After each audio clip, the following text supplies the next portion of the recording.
January 26, 1996. In a cold Texas prison cell, the body of Rodney Hulin Jr. dangled from his bunk, and a suicide note hinted at horrors in prison far worse than his crime, ones that quietly killed them long before the rope did. Here's how kids are treated in prison.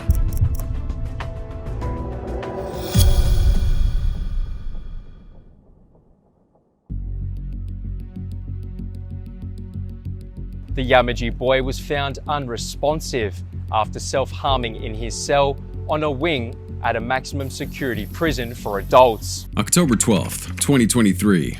Inside a filthy concrete cell with no running water, Cleveland Dodd begged for help again. His dental pain was unbearable. He hadn't showered in days, and worst of all, he was breaking. The staff barely looked in. Hours later, Cleveland was dying on the floor. Raised in Laverton, Western Australia, Cleveland was a Yamatji, young, indigenous, and forgotten before he even had a chance. His father was in prison, but his grandmother stepped in to care for him. He had an intellectual disability, lived around substance abuse, and began slipping through the cracks early on. By the age of 12, Cleveland had already been detained. By 13, he's smoking cannabis and talking openly about ending his life. In May 2023, Cleveland was locked up again, this time for aggravated burglary.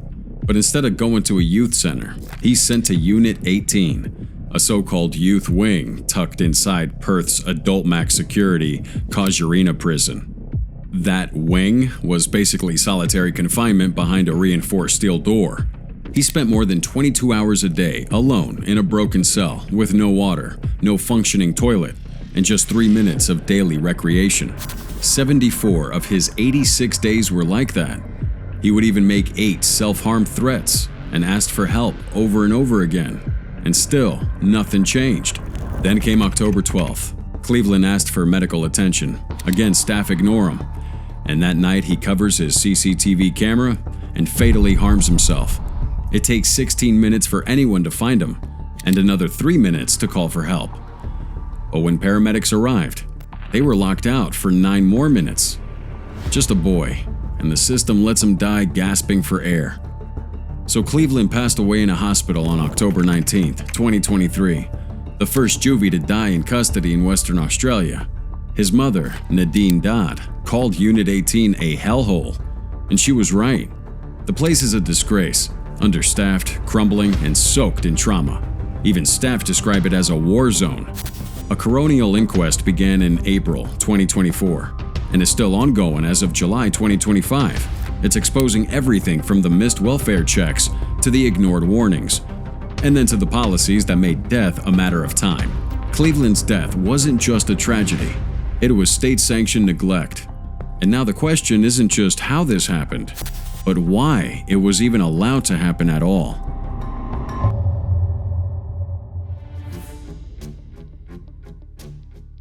April 22, 2005, Jeffrey Christian was barely unpacked when the door clicked shut behind him, and the first staff member stepped in.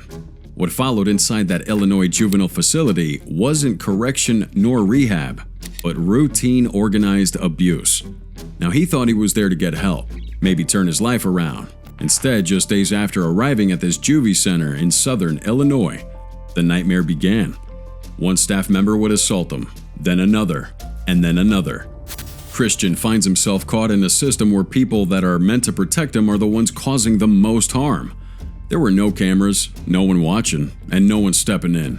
It's a free-for-all of unchecked power, and Christian wasn't alone. His story would eventually become part of something much bigger, a decades-long pattern of systemic abuse in Illinois juvie facilities, kept quiet for far too long. In 2024, nearly 20 years later, Jeffrey stands in front of microphones in a Chicago press conference and cracks the silence. "That place wasn't going to make me a better man," he said. "It was just going to hurt me." Alongside other survivors, he files a sweeping lawsuit against the state, detailing years of sexual abuse and institutional failure across multiple facilities. This wasn't just a one-off tragedy. The lawsuit laid bare a deeply broken system, overcrowdedness, skeleton crews of staff, and zero real accountability. Vulnerable juveniles were placed in a system that only intensified their trauma. With no escape and no one to turn to. Public records don't say much about what happened to Jeffrey after his release. No resume, no headlines about his life beyond the walls. But one thing's clear. He's using his voice now. He's pushing back against the silence that nearly destroyed him and standing up for the kids still trapped inside. As of July 2025, there hasn't been a major update on the lawsuit's outcome. But Jeffrey's story is already doing something the system never did, forcing people to face the truth. His words are a warning, a reckoning, and maybe, just maybe, the first crack in a wall that was never meant to protect kids like him in the first place.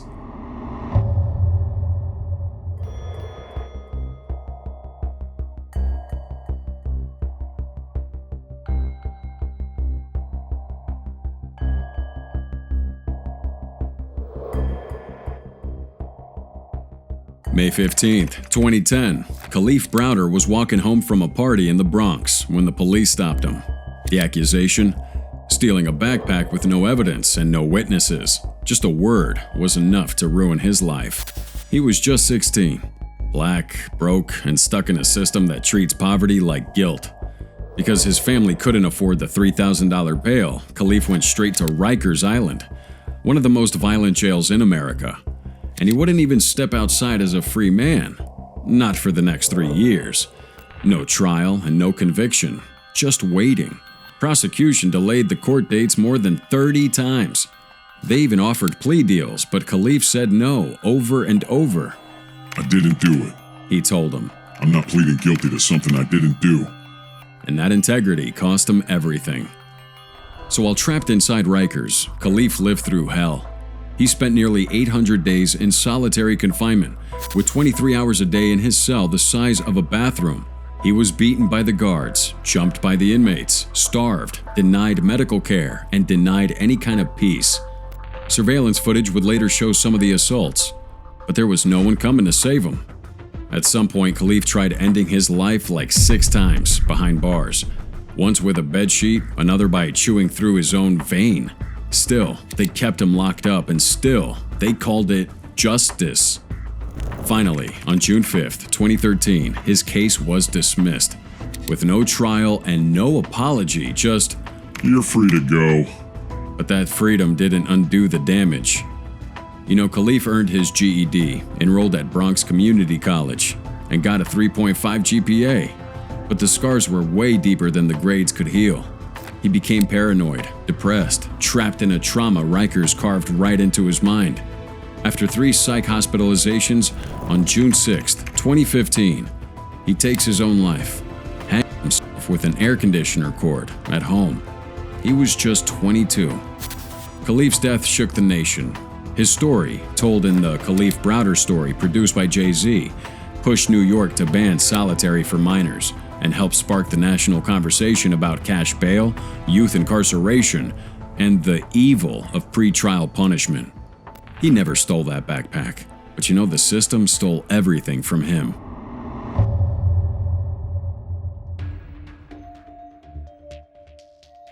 And you don't actually have the empathy or the actual heart, and you're not in it for the right reason to actually try and help people or better the justice system or better these kids out of the system, then you need to quit and find another job. July 25th, 2016. Australia watches in horror as a boy sits shackled to a chair, with his head covered in a spit hood, crying, broken, and utterly alone. This was Dylan Voller, and in this moment, he becomes the face of a national disgrace.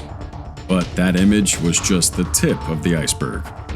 Let's go back to 1977. Born and raised in Alice Springs, Dylan was an Aboriginal, diagnosed with ADHD, and tossed into a system that really never cared about him. His early life was chaotic. He was expelled from schools, bouncing between group homes, getting pulled into petty crime. And at just 11 years old, he's locked up for stealing a car. That's going to be the start of an 8-year cycle of incarceration that saw him spend more time behind bars than outside them. So he's thrown into places like Dondale Youth Detention Center, where rehabilitation was just a word. Inside these walls, Dylan was beaten, lifted by the neck, stripped naked, tear-gassed, denied food and water, and charged rent for basic needs. At 17, staff strap him into a restraint chair with a spit hood, for nearly 2 hours. This wasn't therapy nor mental health support, but pure punishment. Dylan tried to take his life more than once. His caseworker, Antoinette Carroll, later said that he was set up to fail. And you know what? She wasn't wrong. When the tape from the Four Corners aired, it sparked national outrage. The chair, the hood, and the tears ignited a $70 million royal commission into youth detention and forced Australia to confront the brutal truth about how it treats its most vulnerable juveniles, especially the indigenous ones. Dylan was eventually released on bail in 2017 and entered a rehab program. He wanted to change. He spoke publicly. He gave testimony, and he even received $50,000 in compensation for his treatment. But you know, healing that kind of trauma isn't simple. He struggled, and he reoffended. In 2019, he pled guilty to a bomb hoax. In 2020, he's sentenced to 10 months for assault. Even a 2019 armed robbery warrant in NSW still lingers. But you know what? Dylan's trying. He's making music, taking photos, and hopes to mentor kids like him. In 2024, he asked the media to stop publishing the image of him strapped in that chair. It re-traumatizes me, he said. Because while the system made an example of Dylan Voller, it never made a plan for his survival.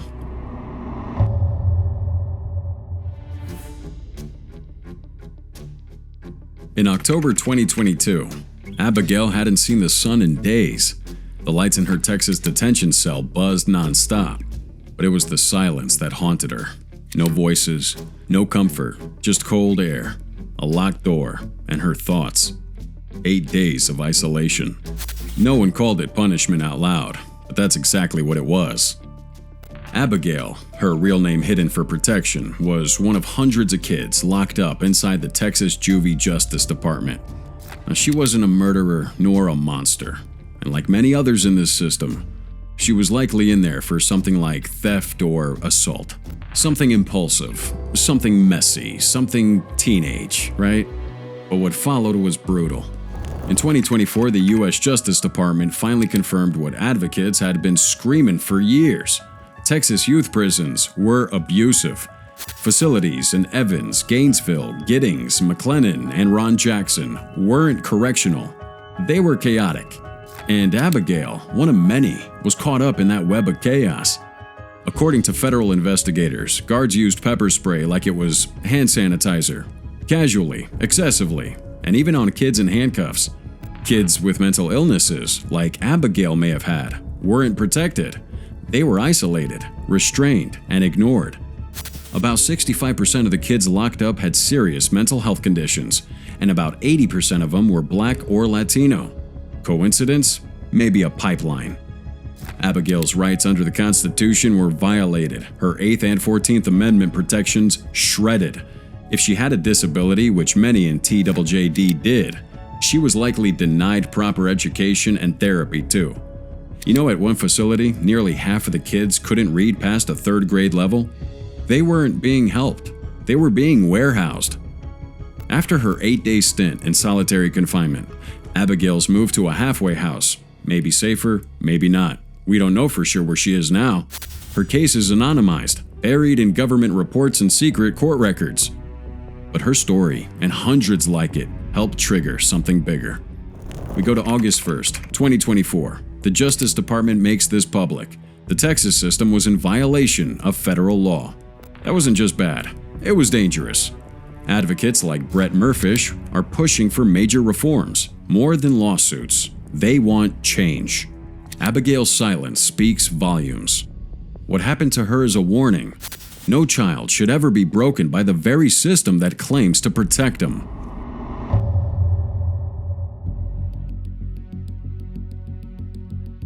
February 9th, 2000. Johnno Wurramarrba had just 5 more days until freedom. But that night, inside his lonely cell at Dondale Youth Detention Center, he tied a bedsheet around his neck and never woke up again. Johnno was a quiet, sweet-natured Aboriginal boy from Groot Eland in Australia's Northern Territory. His life, however, read like a tragedy long before detention. His mother had died when he was just a baby, after which his father was killed in a car crash when Johnno was just 11.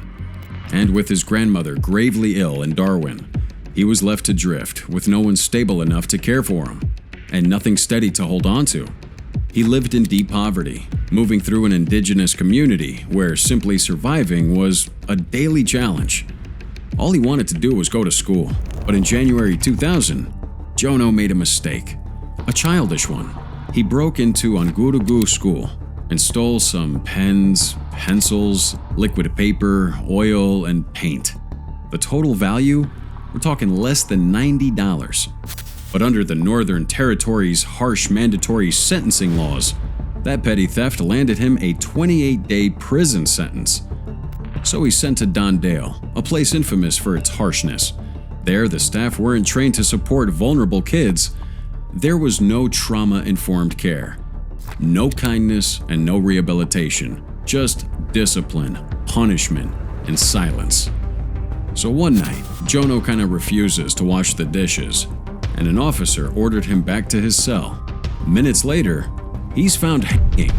He dies the next day in Darwin Hospital on February 10th, 2000, alone and unheard. Forgotten by a system that really never cared for him. A coronial inquiry the following year acknowledged the failures. Again, we have inadequate staff and training, institutional racism, and an appalling culture of neglect. But Johnno's death didn't lead to real justice. It sparked outrage, yeah, but that outrage faded, forgotten, like the boy himself. 1 week after Johnno's death, another man from Groot Eland was sentenced to prison for stealing $23 worth of biscuits and cordial. It took until 2016 with the explosive Four Corners expose and a royal commission for Dondale's true horrors to be fully exposed. But for Johnno, none of that mattered. His story is still a haunting reminder.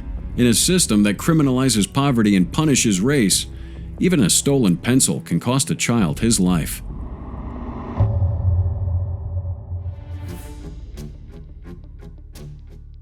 March 2nd, 1998. Nick Contreras lay face down on the dirt at Arizona Boys Ranch. He'd collapsed again, sweating, gasping, and exhausted. A staff member leaned over and barked, Stand up. Nick's final word was barely a whisper. No. Moments later, his heart stopped. Now, Nick wasn't a violent kid. He was a broken one. Born in Sacramento in 1982, his life unraveled early on. At just 12 years old, Nick watched his father die in a drive-by shooting. Yeah, that incident would spiral him into failing grades, minor crimes, and bouncing between foster care and relatives. Apart from that, we had his mother struggling with her addiction. And for him, the system really didn't offer healing. It handed out consequences. In January 1998, a Sacramento judge makes a decision.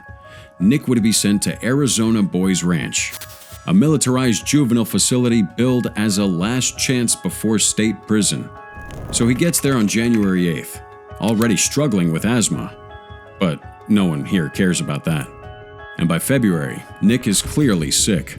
Nausea, fevers, vomiting, diarrhea, and a sharp 14-pound weight loss. His lungs were filled with infection. But the staff didn't call a doctor. Oh no, instead they punished him and called him a faker and stripped him of basic dignity. Nick is now placed on yellow shirt status, code for dehumanized. He's made to sleep on a cold bathroom floor. He eats his meals on the toilet, carries around a bucket filled with his own vomit and feces. One guard even threw cold water on him when he passed out. Another forced him to do push-ups as he collapsed over and over again. They said he was defiant, but he was dying. On March 2nd, after collapsing many times during training, Nick's heart just gave out. His autopsy showed a deadly lung infection and over 2 quarts of pus in his chest cavity. That wasn't defiance. That's a kid begging for help and never getting it. The outrage was immediate. California yanked all its kids from that ranch. Arizona shut that place down. Staff were charged, but none were convicted because one witness changed his story and justice fell through the cracks. The Contreras family settled for $1 million, but you know what? Money didn't fix anything. Nick's death became a rallying cry against abusive juvie facilities. His name still echoes in every fight for reform. But for his loved ones, one truth remains. He was a sick, scared kid, killed by cruelty.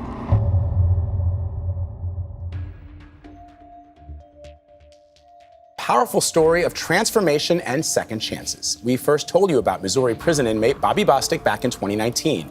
He was serving a 241-year sentence for a series of robberies he committed when he was only 16 years old. Bostic is now 43, and he has changed his life in prison. December 12th, 1995. Bobby Bostic was chilling high on PCP, gripping his gun when he and his older friend Donald Hudson decide to rob Christmas volunteers in St. Louis. No one died, and no one was even seriously hurt. But what happened next would all but bury Bobby alive. Now, he turned down a 30-year plea deal, maybe out of fear, maybe out of teen naivety. And so, in 1997, a Missouri judge sentences him to 241 years.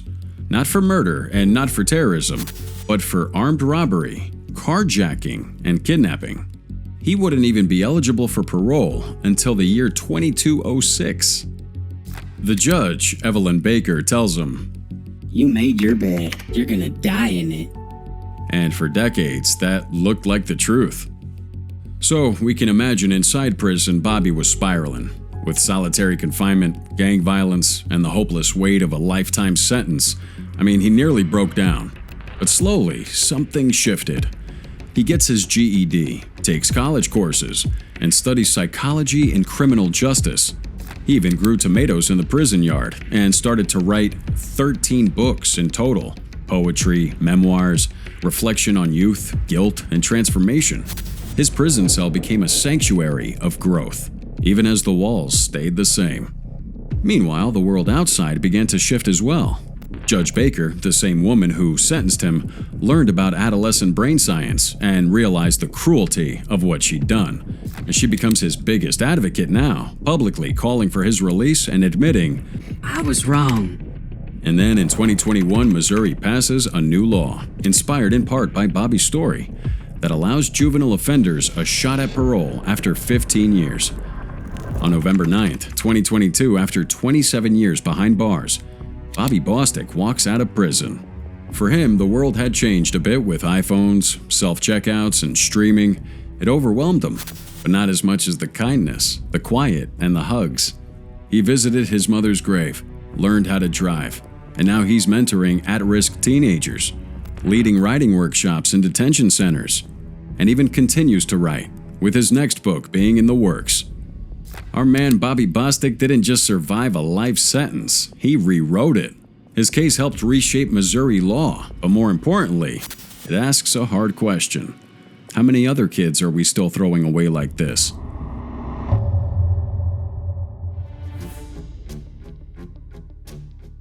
July 9th, 2019. Dominic heard the boots before he saw the faces as the gang burst through his cell. And the guards? They didn't flinch. In that moment, the prison stopped pretending it cared, even though he was still a kid. Dominic's story begins like too many others, quietly and invisibly. At just 14 years of age, after being convicted of armed robbery, he entered Michigan's juvenile justice system. He grew up in a rough Detroit neighborhood, and while court records don't really reveal much about his early years, they do show something very chilling. By 16, Dominic was shipped off to an adult prison, and despite federal standards demanding that kids be separate from adult inmates, Michigan, like many other states, simply ignored him, and Dominic paid the price. Behind bars, they prey on him. He's harassed, targeted, nearly when gang members storm into his cell. He tells the guards, they do nothing. In fact, when he actually spoke up, they punished him by throwing him into solitary confinement, not for his safety, but as retribution. Now locked in a tiny room, alone and traumatized and afraid, Dominic becomes another forgotten teen in a system designed to crush kids like him. The abuse wasn't a fluke, but a pattern. In 2019, a class action lawsuit against the Michigan Department of Corrections, MDOC, revealed that Dominic's story wasn't isolated. Over 1,000 boys between the ages of 14 and 17 had reported similar abuse. Led by civil rights attorney Deborah LaBelle, the lawsuit exposes how Michigan's prisons had been failing kids for years, ignoring basic protections outlined by the Prison Elimination Act, or PREA, while pretending everything was under control. In January 2020, the state agreed to an $80 million settlement covering 1,300 former juvenile inmates, including Dominic. But again, no money can undo the psychological toll. Another plaintiff, Elvire, said he still wakes up with nightmares, and that trauma he experienced in prison continues to impact his daily life. Now Dominic, his real name sealed for safety, likely received compensation. But what he lost inside those walls is harder to measure. His case becomes another rallying cry, amplified by Michigan's public reporting, and it pushes lawmakers to rethink how kids should be treated inside prison gates. Policy changes were introduced, yeah, but advocates argue they didn't go far enough. Dominic's story lingers like a bruise beneath the surface. He was a teenager trapped in a war zone dressed up as a correctional facility. And his silence is shared by hundreds of others who survived the same hell.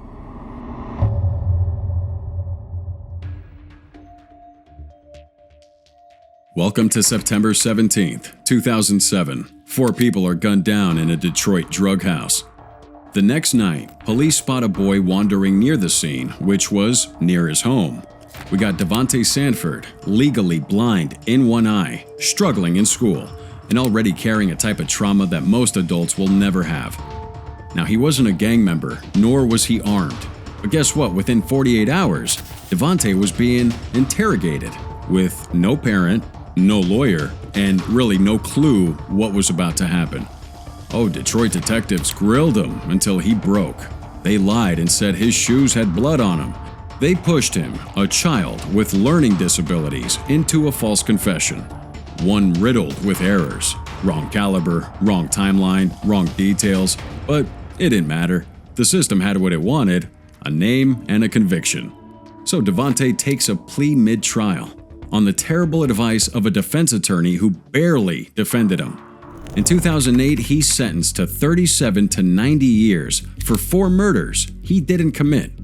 2 weeks later, a professional hitman named Vincent Smothers confesses to the crime, down to the exact details. But for 8 long years, prosecutors refused to listen. Poor Devontae sat in an adult prison, partially blind, learning disabled, and utterly crushed. Just a kid, but the prison system doesn't care. Locked inside Michigan's Bellamy Correctional and other adult facilities, Devontae was bullied, broken, and driven to attempted suicide. During one breakdown, he spat and kicked at guards, an act that added yet another year to his sentence. He tried to survive, but there wasn't much left of him to protect. Finally, in 2016, after a Michigan State Police investigation, a judge vacated his conviction.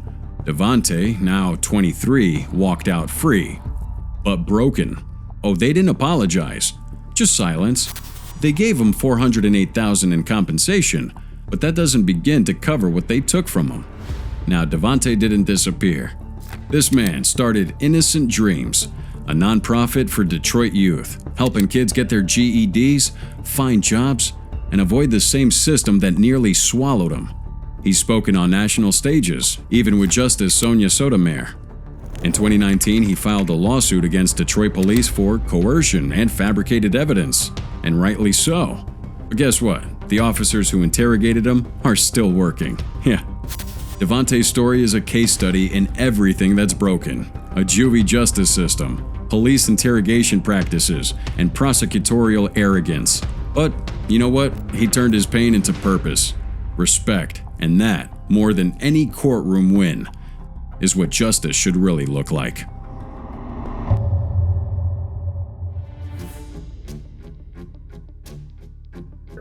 State grievance 12/21/95. I have been sexually and physically assaulted several times by several inmates. January 26, 1996. Guards at the Clemens unit found Rodney Hulin Jr. hanging from a prison bunk, barely alive, with his windpipe crushed. And what they didn't realize yet was that this wasn't a suicide attempt. It was a cry they ignored for too long. Born March 2, 1978 in Beaumont, Rodney was a regular teenager, small at 5'2" and about 125, navigating a tough working-class world, you know? At 16, he makes a dumb mistake. He tosses Molotov cocktails over a fence in early 1995, after which it set fire to some empty cans.